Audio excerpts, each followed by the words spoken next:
Bonjour, bonjour, bienvenue à tous et à toutes à cette chaîne YouTube. Je m'appelle Blaise. Je m'appelle Anne-Céline. La famille Gonza. Pour vous servir. Pour vous servir. Yes. On parle de quoi aujourd'hui? Aujourd'hui, on parle de ce que ça peut sonner bizarre. Ça peut être bizarre. Ça peut être aperçu comme bizarre. Mais ça marche. On parle de la sagesse paradoxale. Wow. Ou de plusieurs sagesses paradoxales. Et donc, il y a un mot qu'on a créé avec ça. En fait, moi, je suis en train d'écrire là-dessus. Un livre, paradoxage. Paradoxe, sage en même temps. Yes. Et voilà. Il y a tellement de vérités que des fois, on a du mal à y adhérer, en fait. Tout en nous refuse d'adhérer à cette vérité ou encore ce principe. On reviendra encore avec le terme principe. Ça, c'est vraiment... Ça, c'est la chaîne des principes, la chaîne du principe.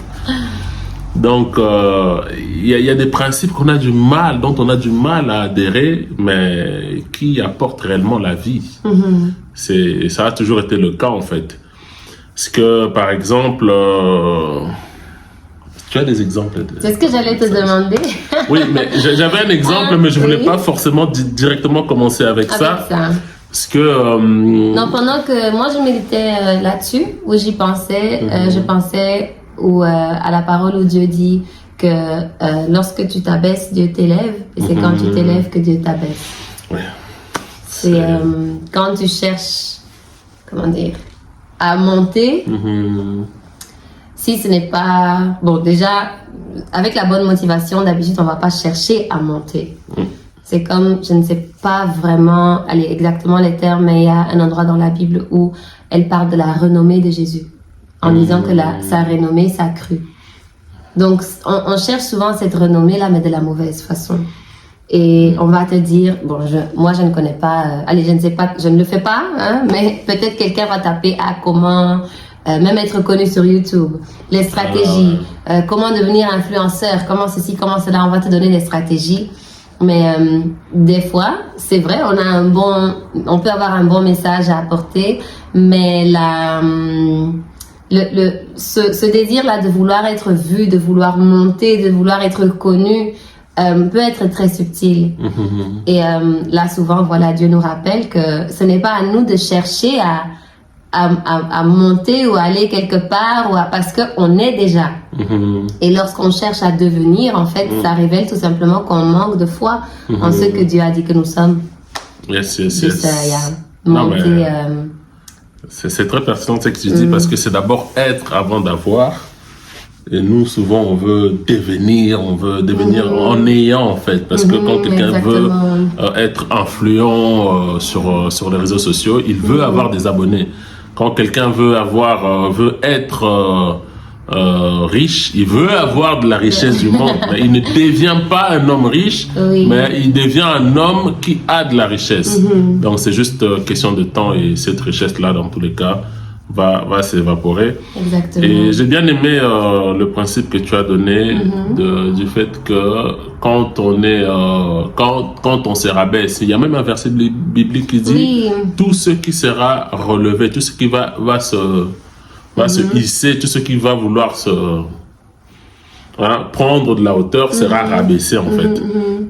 Et dans ce même élan-là, il y a des choses qui sont vraiment paradoxales à l'éducation que nous avons eue, en fait. Notamment, Jésus est en train de dire... Tourne l'autre jour. Oui, donner l'autre jour, en fait. J'allais commencer avec des exemples comme ça. J'ai pensé à ça. Non. Je vais pas te couper. J'allais commencer avec des exemples comme ça. Donner l'autre jour. C'est-à-dire, quel jour à qui? C'est ça. Non, mais c'est pas seulement quel jour à qui, mais tu regardes la main qui t'a giflé. Tu te dis, mais si je donne encore une joue, il va me tuer. Oui. Elle est où la sagesse dans ça? C'est ça. Dieu veut ma mort. C'est ça qu'il y a des personnes qui se demandent, qui se posent ce genre de questions. Et je pensais aussi à la porte étroite. Oui. On nous a toujours appris à entrer dans la porte large dans la vie. La porte large, c'est la porte qui est empruntée par tout le monde, habituellement, normalement, et c'est ordinaire, voilà, c'est ce qui est recommandé en fait. Et quand on arrive devant des situations où on doit entrer par une porte, on ne pense même pas que la porte étroite peut emmener à la voie de la sagesse en fait. Parce que quand on dit étroite, ce n'est pas un peu étroite, mais c'est vraiment étroite. Hein. Pour y entrer là-bas, il y a des portes de fois. C'est ça, il y a des portes de fois pour entrer, tu dois t'incliner. Hein. Tu dois hein, pour entrer dedans. Te forcer. Et par exemple, ça pour moi, c'est l'exemple typique de la sagesse paradoxale. C'est-à-dire que en fait, quand on dit même sagesse paradoxale, on veut juste souligner. C'est peut-être un mot pour exprimer et aussi pour te pousser à te dire mais pourquoi il dit sagesse et paradoxale? Qu'est-ce qu'il y a en fait? On veut juste que tu sois un peu curieux ou curieuse, mais au fait, la Bible est en train de dire que la sagesse de Dieu, c'est comme de la folie pour nous en fait, parce qu'on ne peut pas la comprendre. Quand est-ce qu'un faible peut dire que je suis fort? On est en train... quand on dit... des fois, il faut se mettre dans le contexte. C'est-à-dire que tu es à terre, on est en train de t'écraser avec des coups de poing. Tu es faible, mais tu dois dire en ce moment-là que je suis fort. Quand tu es pauvre, c'est-à-dire que tu viens de perdre un membre de ta famille parce que tu n'avais pas assez pour lui payer les médicaments, tu dois confesser que tu es riche. C'est comme ça qu'il faut voir les extrêmes, en fait. Et Dieu a prévu justement que nous voyons les choses de cette manière-là. Je sais qu'à la fin de cette vidéo, nous avons l'habitude de donner des clés, mais voilà, la vidéo ne vient que de commencer en fait, mais j'avais déjà une clé pour quelqu'un, hein, comme je crois qu'on l'a déjà donné dans une des vidéos, c'est-à-dire avoir la perception divine, Amen. Voir les choses comme Dieu voit. Parce que c'est ça, c'est la clé pour... C'est ça, pour vivre cette sagesse paradoxale, en fait. Et pour en bénéficier. Non, vas-y. Pardon. Hein. Non, mais c'est la clé pour vivre cette sagesse paradoxale. C'est-à-dire que on me demande d'être quelqu'un que je ne peux pas être dans mon état actuel. Mais on me demande d'être cette personne, de confesser que je suis cette personne et de vivre comme si j'étais cette personne. Au fait, il faut accepter un moment de voir les choses comme Dieu les voit pour accéder à cette dimension-là, en fait. Amen. Donc, il y a dans la Bible des personnes qui l'ont vécu, notamment Gédéon. Dieu est en train de lui dire, va avec la force que tu as. Mais le gars, il se regarde et dit, mais je n'ai rien, mais quelle est la force que j'ai? Hein? Je suis le plus petit de ma maison, le plus petit de ma famille est la plus petite de la maison, de la tribu. La tribu est la plus petite d'Israël et la nation est la plus petite qui s'est fait écraser. Mais qu'est-ce que tu me racontes en fait? Et c'est ça le paradoxage. Amen. C'est ça, hein? Oui, et je pense vraiment, comme tu dis, c'est la clé en fait. Parce que tout ce que, en tout cas, Dieu est sage. Tout ce qu'il dit, il le dit pour un but, il le dit pour une raison. Et tout ce qu'il dit est établi. Amen. On n'a plus à commenter dessus. Dire que, mais c'est pas logique, ou bien c'est logique, ou j'aime bien, ou j'aime pas. En fait, c'est juste comme ça. Et la vie devient beaucoup plus simple lorsqu'on l'accepte simplement. C'est comme dans la société. La vie des personnes qui s'opposent à la loi, elle est difficile. Ce sont des personnes qui sont souvent... elles peuvent être... est-ce qu'on dit fanfaronnes? Ça se conjugue? Oui. Fanfaronnes, elles peuvent être... Ah oui, moi, je fais comme je veux, je vis comme je veux. Hein. Mais en vérité, ça, c'est stressant de savoir que tu es tout le temps en train de faire ce que tu veux. Oui, ce que tu veux, mais en même temps... Personne ne fait ce qu'il veut. Personne ne fait ce qu'il veut, premièrement. Et deuxièmement aussi, tu sais que tu es... attrapable ou tu es coupable de quelque chose. Donc ta conscience n'est pas tranquille et tu peux continuer à nourrir cette image-là, mais là on revient un peu au début où lorsqu'on cherche à manifester quelque chose qu'on n'est pas réellement, en fait ça finit par nous fatiguer. Et avec la parole c'est pareil. On peut dire que non, étendre l'autre joue à qui? Qui ça? Moi? l'enfant de ma mère, l'enfant de mon père, qui moi, d'accord, tu peux ne pas le faire, mais sache que tu es coupable. Sache que aller à l'encontre de la parole de Dieu, ça s'appelle péché. Et là où il y a un péché, quelque chose meurt. Quelque chose meurt. Et ce n'est plus dans le temps, genre tu pêches, tu meurs là, tout le monde te voit tomber.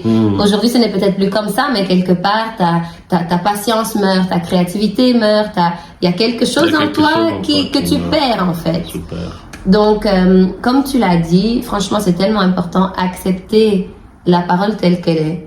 C'est primordial. On peut dire que oui, voilà, moi, j'aime qui je veux, je fais comme je veux. Ah oui, voilà, nous, on est mariés dans le cœur, machin. Ok, tout ça, on est libre. Dieu lui-même nous a créés libres. Lui-même, il ne va pas enlever ce libre arbitre.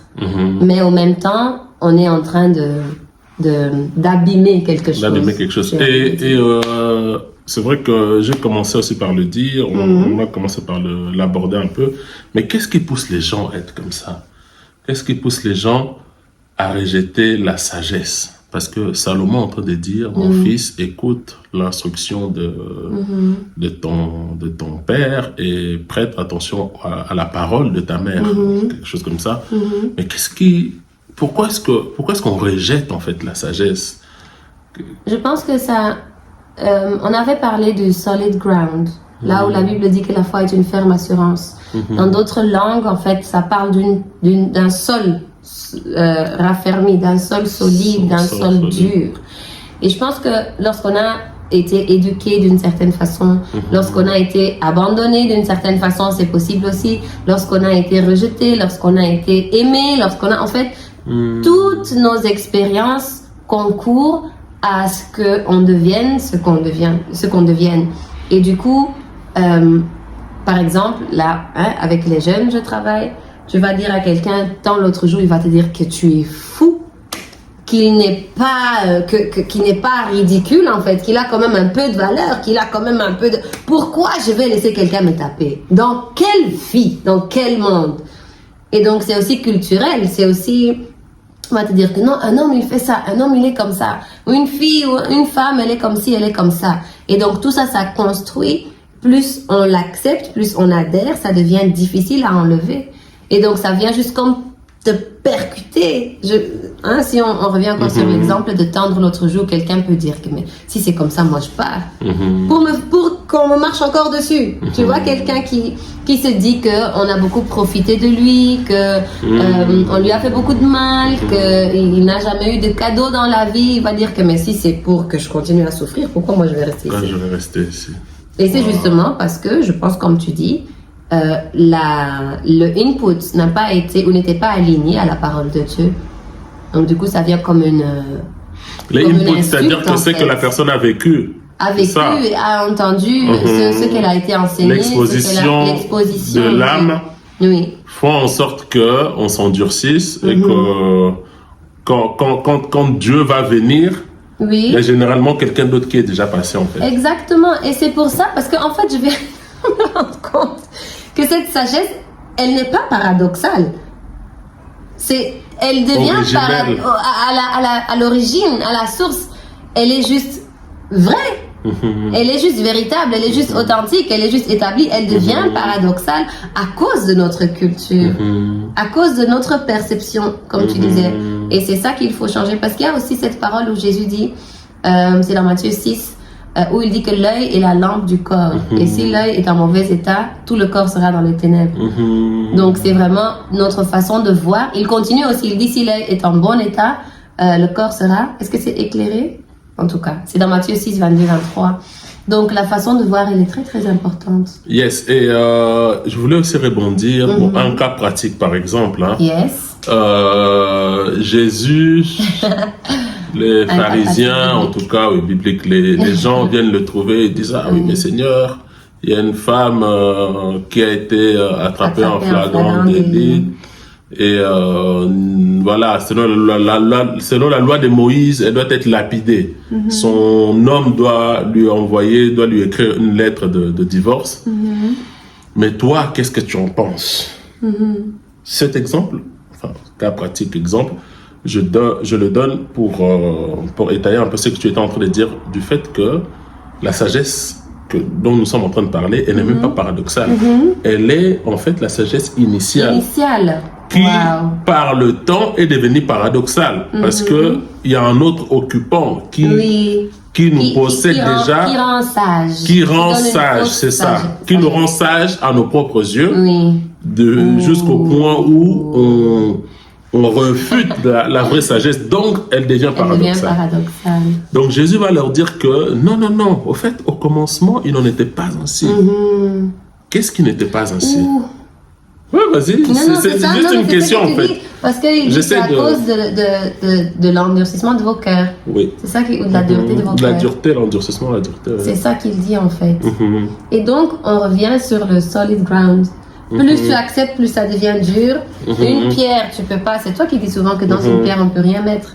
Tu vas l'injecter comment? On peut rien mettre. C'est comme si tu as une sémence. La casser. Peu importe la puissance de ta sémence, si tu la sèmes dans la pierre, tu ne vas rien récolter, en fait.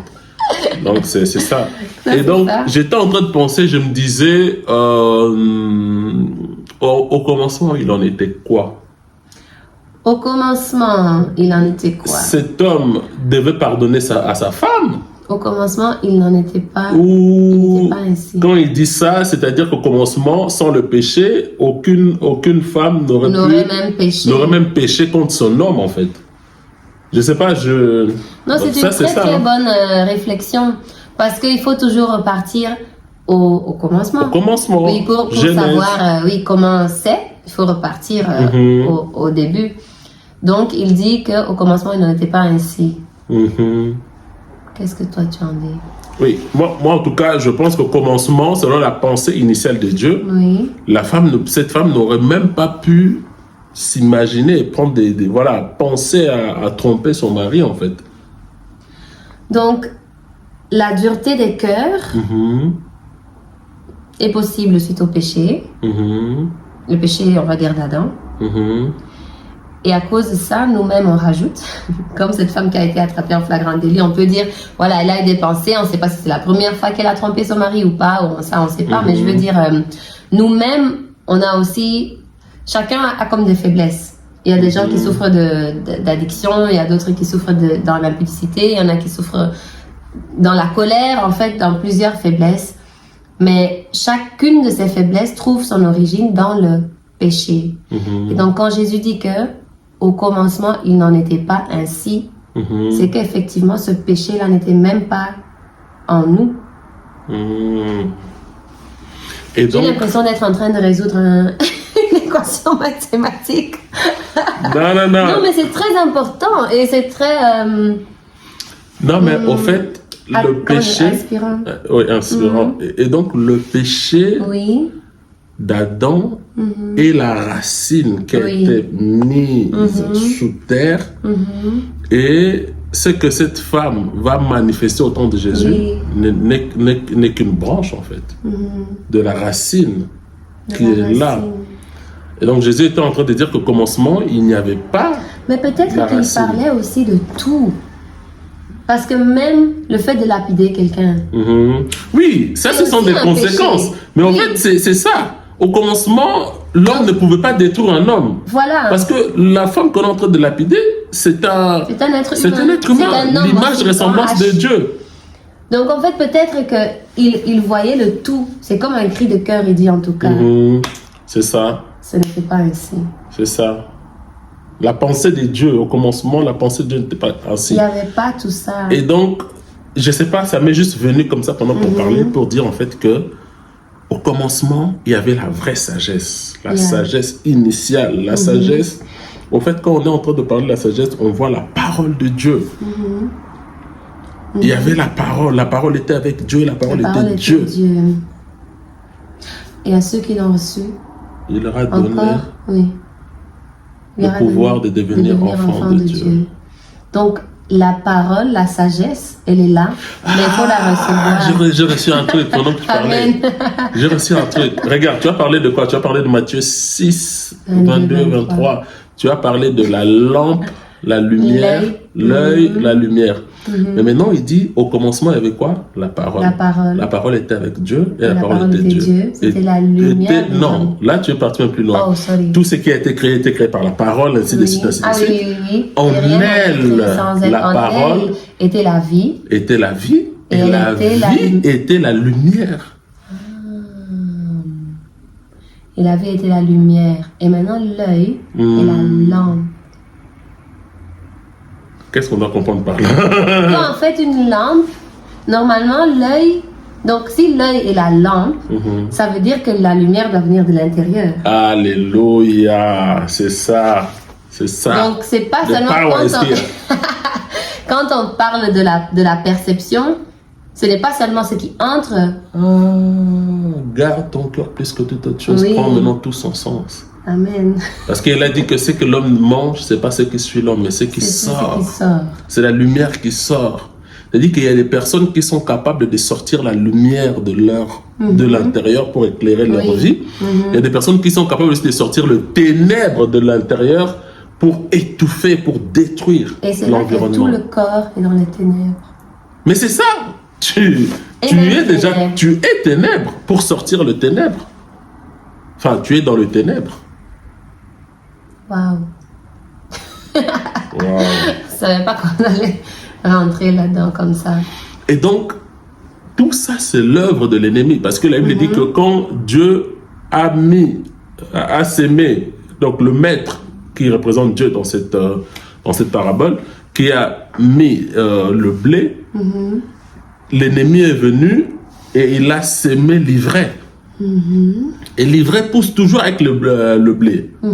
Et si le maître a demandé que l'ivraie ne soit pas détruite, c'est parce que tout simplement, on confond facilement l'ivraie et le blé. En voulant détruire, en voulant déraciner l'ivraie, on risque de déraciner le blé. Qu'est-ce que tu veux dire par là? Je veux dire par là, ce que je veux dire par là, c'est que quelqu'un a eu le temps de s'aimer quelque chose dans nos cœurs. Ok. Et livrer le blé dans ce sens-là. C'est ça. Et ça pousse. Et maintenant, quand on regarde encore une parole, il y a maintenant parole qui vient ici. J'imagine. Les équations mathématiques. Le Seigneur dit que l'homme bon tire de bonnes choses. De bons trésors de son cœur. On tire de bonnes choses du bon trésor de son cœur. Du bon trésor de son cœur, oui. Et l'homme mauvais tire le mauvais chose du trésor de son cœur. Et donc, peu importe le input, les outputs, c'est nous qui contrôlons en fait. Oui, bien sûr. Parce que c'est l'homme qui tire. Oui. On n'a pas dit que l'homme qui tire le bon trésor, qui tire les bonnes choses du bon trésor de son cœur, n'avait pas peut-être une partie aussi de mauvais trésors. Oui. Mais il a pris la décision de prendre les bonnes choses de son bon trésor. Et je pense quand même que dans ce trésor, plus tu prends de bonnes choses, d'une façon mystérieuse, les bonnes choses là-bas dans ton trésor se multiplient. C'est ça. Parce que la nature a horreur du vide. Et la nature l'a copié du spirituel. Oui. Donc, au fur et à mesure que tu prends les bonnes choses, au fur et à mesure que, on avait parlé l'autre fois des schémas cognitifs. Au fur et à mesure que tu as un schéma pour prendre des bonnes choses. Et comme ces schémas sont beaucoup plus empruntés, ça devient ton réflexe, ça devient une habitude en fait. Et donc c'est ça qui forge le caractère des hommes, des hommes de bonnes personnes en fait. Wow. Donc je pense qu'il faut vraiment, pour encore revenir sur The Clé, il faut vraiment être prêt à renoncer en fait. Parce que ce mauvais trésor, c'est vrai, tu as été peut-être blessé, tu as été abandonné, tu as été éduqué. Aujourd'hui, tu trouves que tu es un homme très, très fort. Je pense encore à des personnes d'une certaine tribu, parce qu'on en parlait hier. Vraiment. dans un certain pays. Ils trouvent qu'ils sont, des vaillants, quoi. Des forts, qui ne se laissent pas faire, Mais est-ce que, dans cette force, dans cette... ce fait d'être vaillant, est-ce que tu obéis à la parole de Dieu? Est-ce que tu peux voir l'autre comme ton prochain, comme cette personne que tu dois aimer ou est-ce que c'est toujours un ennemi, c'est un opposant, c'est une menace? Donc, oui, pour revenir, tu l'as dit, hein, c'est The Clé, c'est tout.